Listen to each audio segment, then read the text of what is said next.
The Global Latin Factor Podcast.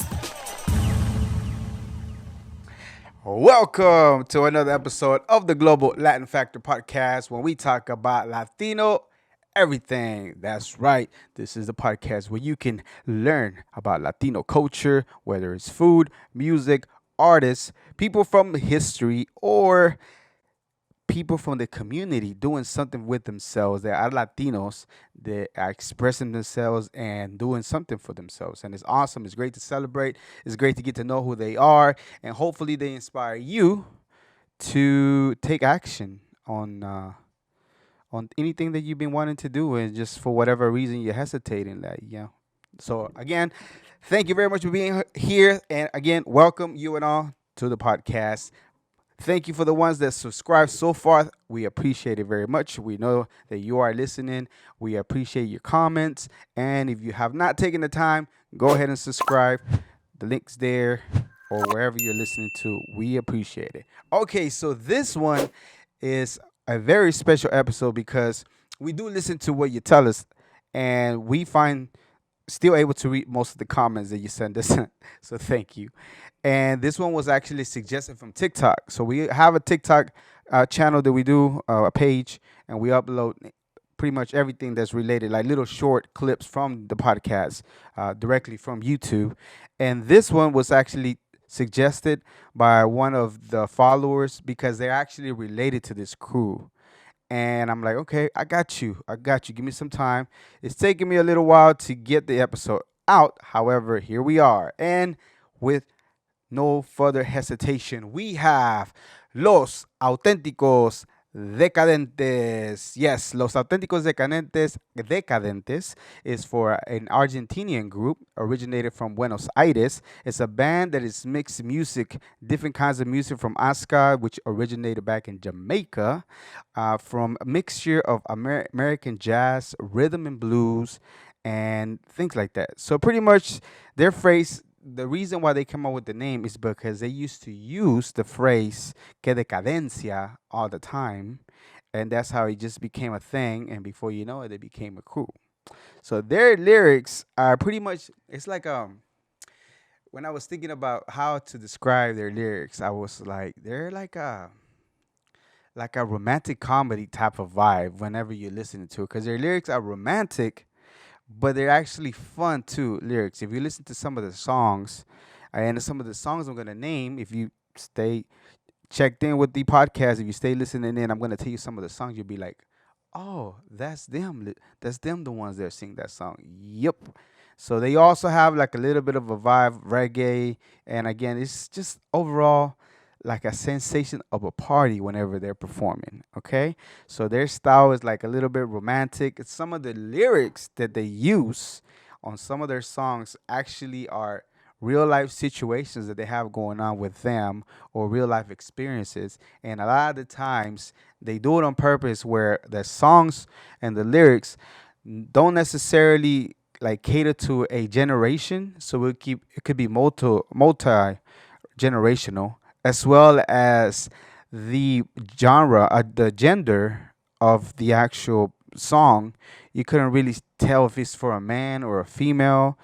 And that's the reason why they've been consistent for a very, very long time. So, how long ago? Okay, the band was formed back in 1986. That is 36 years ago. 36 years ago, they've been in the band, and that's when they formed it. So they do have a book. If you're curious about to know, like, I'm from Argentina, I never heard of them. I'm pretty sure you have. If you're from Argentina, but if you're from South America or Mexicano or any other kind of Latino, you're like, who are these guys? Let me find out about it. They do have a book.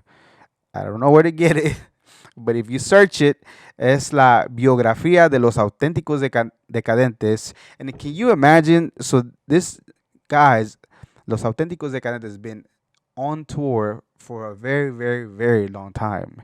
So if you think about, if you ever been on a road trip, all the stuff that could happen, if you have some adventures that happen sometimes, imagine over 36 years of consistent on the road and touring, how many crazy stories they could possibly have. I can only imagine how well the book is. And I mean, I'm not telling you what to do, but if you want to check it out, again, I know you already know that Google's a place to go. Find out where it's at. Los Auténticos Decadentes, and you'll find them. Now, the band was formed, as I mentioned, in 1986. Bacucho and Nito, who invited Gaston to join them, and this is back in the fifth grade. It has some ideas of what they wanted to do. Their sound, kind of, they defined it back in the day, so they named it Narco Tropical. That's what one of the interviews that I saw that they mentioned, and pretty much what they wanted to do is they wanted to create a sensation that anybody can play an instrument and get on stage, but very maybe not necessarily efficient with the instrument, but can still create a vibe and a party that people can enjoy. Even if you're not the best player, you can still get in and join in the fun, and have a party. And if you ever seen them before, again, if so, most of the Latinos that we're doing in all the episodes we're doing them in English because all the interviews that I saw from Los Auténticos Decadentes, there was not one interview in English that they did. So a lot of the things they are saying, unless you know Spanish or find a way to translate it, then it's kind of hard to know who they are and who their story and how long they've been around. And that's the reason why I felt like it was like a necessity to have all these Latinos that all they do is talk about in Spanish, because as a native language they have no reason to do it in English. But I feel like if I introduce you to them, then maybe you'll find their music and be like, oh wow, this is who they are. Because I guarantee you, some of the songs, as I mentioned before, you are going to know who they are. I guarantee it. Okay, so in the fifth grade, they started the band. It feels like a party. And now, 36 years, 36 years, 36 years they've been a band together. That is wow to me. They have 10 studio albums, a few compilations, and they also have live albums they perform. Now, you might think to yourself, 36 years, right? 36 years. Why is there only 10 albums? Well, I can think of one reason. If you're a Latino artist, if you get a song that is a hit, then a lot of the times that song will keep you fed for a long, long time.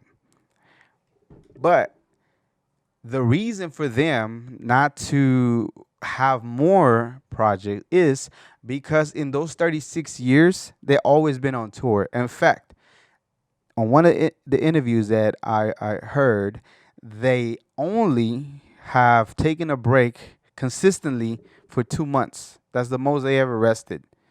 And then after that, they're back in the road playing.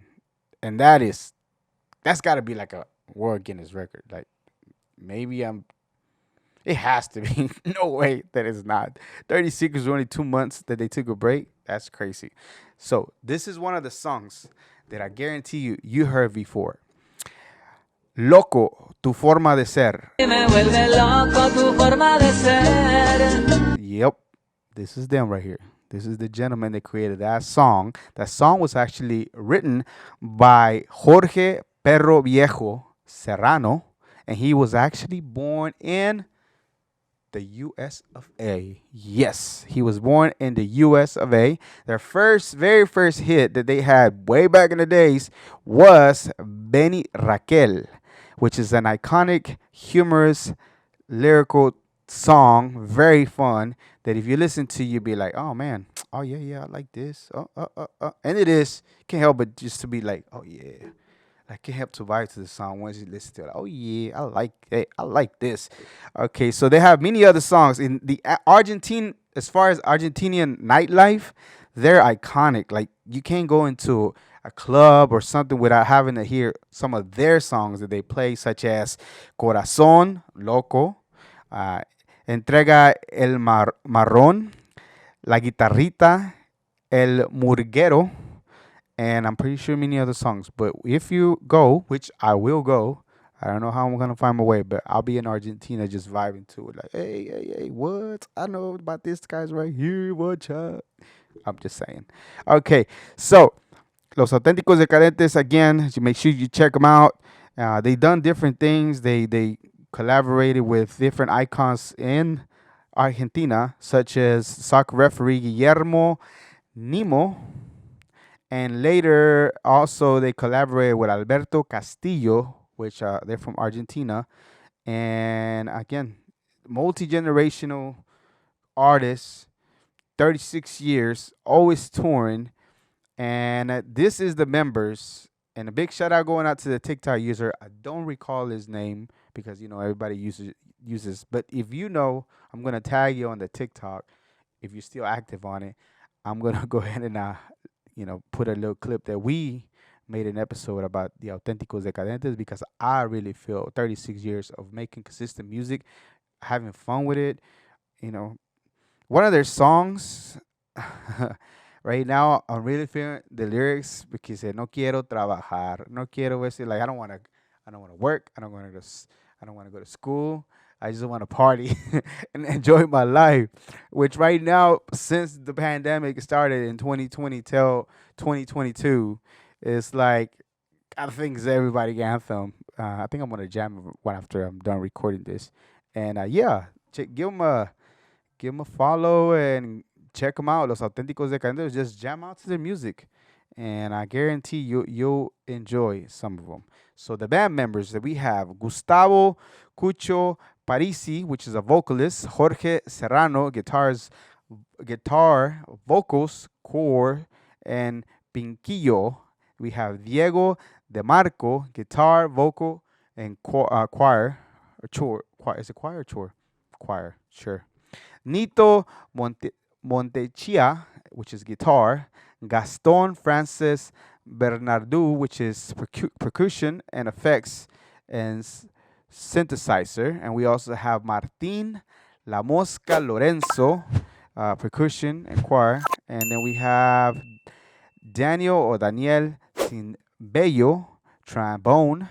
We have Pablo Ernesto, which is bass guitar. And then we have Pablo Rodriguez, saxophone, flute, and Pincuyo. Eduardo Tripodi, which is percussion. And we have Mariano Francescelli, which is drums, bass, guitar, percussion. And then we have Guillermo Capanga, which is trumpet. And then occasionally they do have a guest that comes in and helps them play, which is Claudio Carroza. So they're from Argentina, right? And we know that there's a lot of European, uh, I believe it's mostly Italians in some areas. And you can tell by the names and the way that they spell. They'll be like, what do you, I thought they were from Argentina. Oh, they are from Argentina. But it seems like, again, just like we move around all over the place nowadays. Yeah, it seems like there was a lot of names. Them to me, it seems like they're Italian. So that's awesome. I don't know what that beep is, but we're gonna move on to the next one. So our next Global Latin Factor contributor is gonna be Joe Quesada. Joe Quesada, which is before we get to that, I think we had talked about this, but I just want to touch on it again because I think it's pretty interesting. And I don't think Carlos believes me, but I told him, what if, like, I think it was Osmosis, the movie with this little guy, like the whole movie concept is like a microscope zooming in to see what's going on with the cells, and the cells like having their own world and everything. They have cars, they have all kinds of crazy stuff. So what if we were like just like a little cell inside what the universe would be, some kind of living organism or something, and we think that we might be like something huge, like, wow, yeah, I'm big, whatever. But like if you really think about it, and I say it often because I really do see it that way, right? We're in the world, we seem big because we're so small, and in comparison to the entire universe, our galaxy alone itself, we're like we're so little bitty. And I don't know, this thought just came to me, like, well, we were just some kind of cell in a living organism, right? then that would be kind of cool. Because we know we have cells right now and that just dying off, and we don't really get to, you know, think about that. And when we're gone, then the universe doesn't really acknowledge that we're gone, or maybe we become one with the universe finally, in the consciousness of itself. And yeah, it's just a thought that I had, and I'll be like, let me share it because it's not a conspiracy. Well, it could lead to a conspiracy, but I think there's it could, Carlos. But I think it could be a thing. It could be something that somebody will be like, well, and then before you know it, kind of like flat earthers that all of a sudden they start coming up with their, oh, this, look at this, or whoever else, and be like, oh. But yeah, that's my thought about that.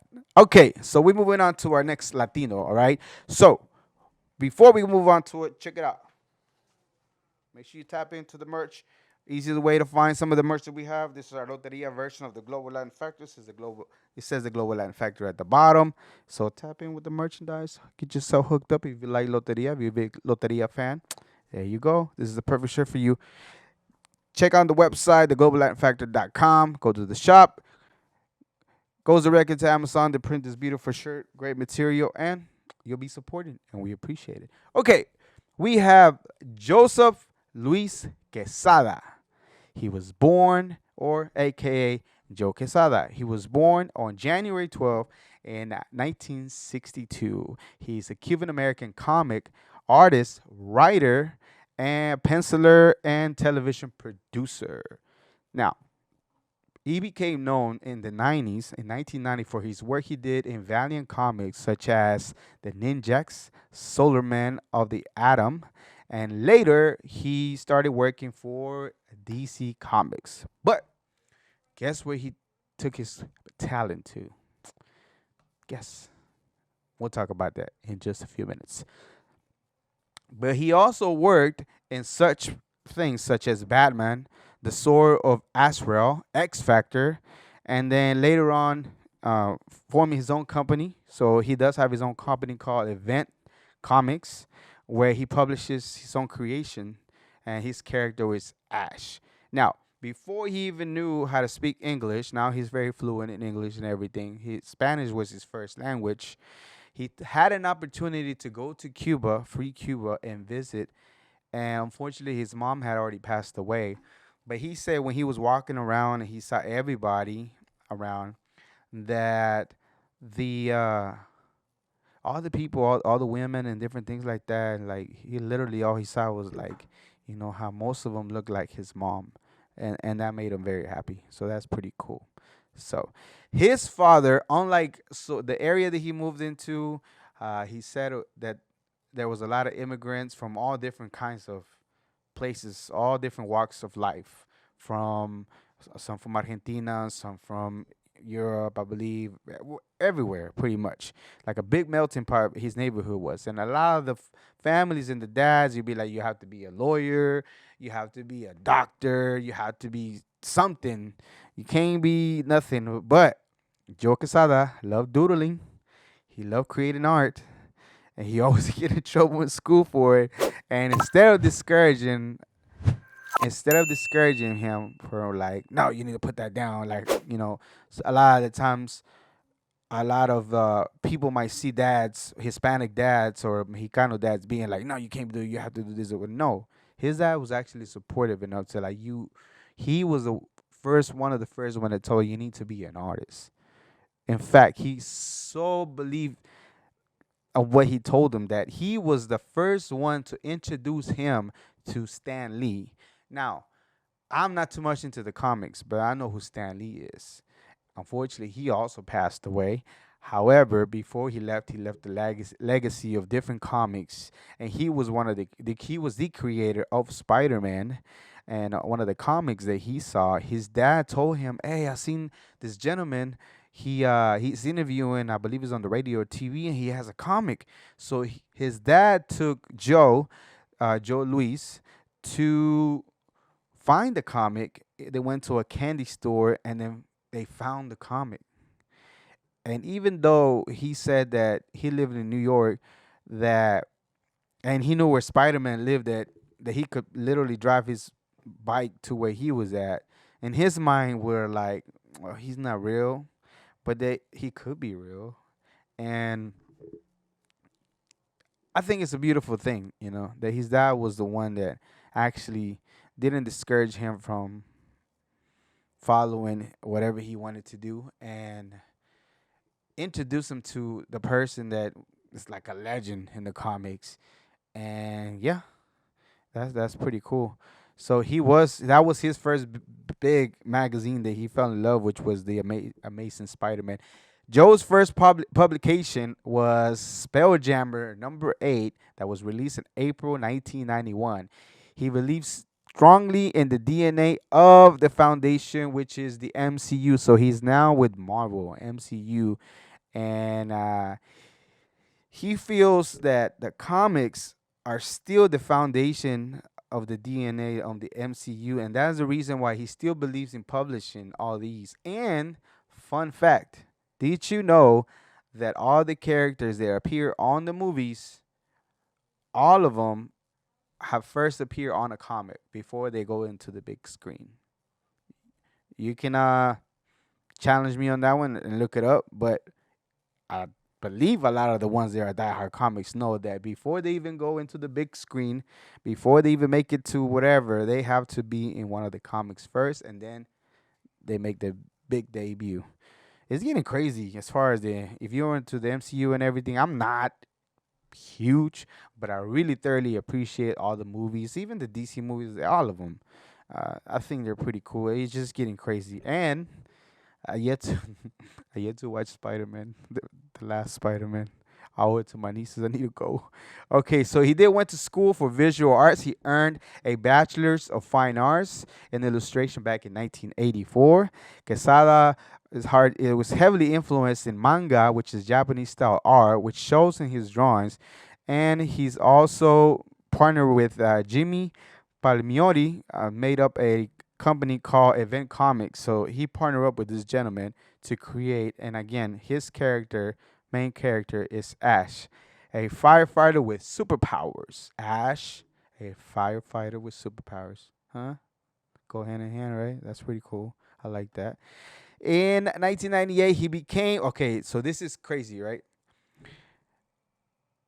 This camera right here. In 1998, he became an being a Latino, Marvel editor for Marvel's Night line before becoming the editor in chief back in 2000.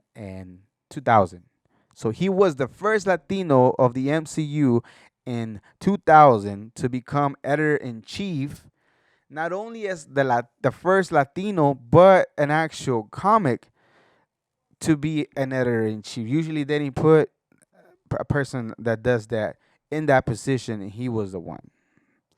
He was named Chief Creative Officer of Marvel Entertainment in 2010 and left his editor-in-chief role in 2011, being replaced by Alex Axo Alonso. His position was retitled Executive Vice President and Creative Editor in October 2019. His role in Marvel is a bit of his role in Marvel was a bit of everything. He was pretty much, everywhere with the comics, with the movies, with the theme park, with everything. And yeah, that's pretty cool. That Joe Quesada, if you're into the comics, you are gonna appreciate him. And of all the comics that are fans of Joe and his work and everything, if you have an interesting fact, leave us a comment wherever you're listening, whether it's YouTube or whether it's Spotify. If you're able to find a way to comment, or visit the website and let us know that for Joe, this is what you like. Give us a comment of what's like the most thing that you feel that is more important work that he's done. Or if you also a fan of Los Decadentes, then give us a comment of what is your favorite song that you like about Los Auténticos Decadentes de Argentina. Shout out to my Argentina people, or mis argentinos y a todos los cubanos. Muchísimas gracias. Thank you very much. This was another episode of the Global Latin Factor podcast. Remember, we are just like you. We are the spice in this melting pot that is the world. Until next time.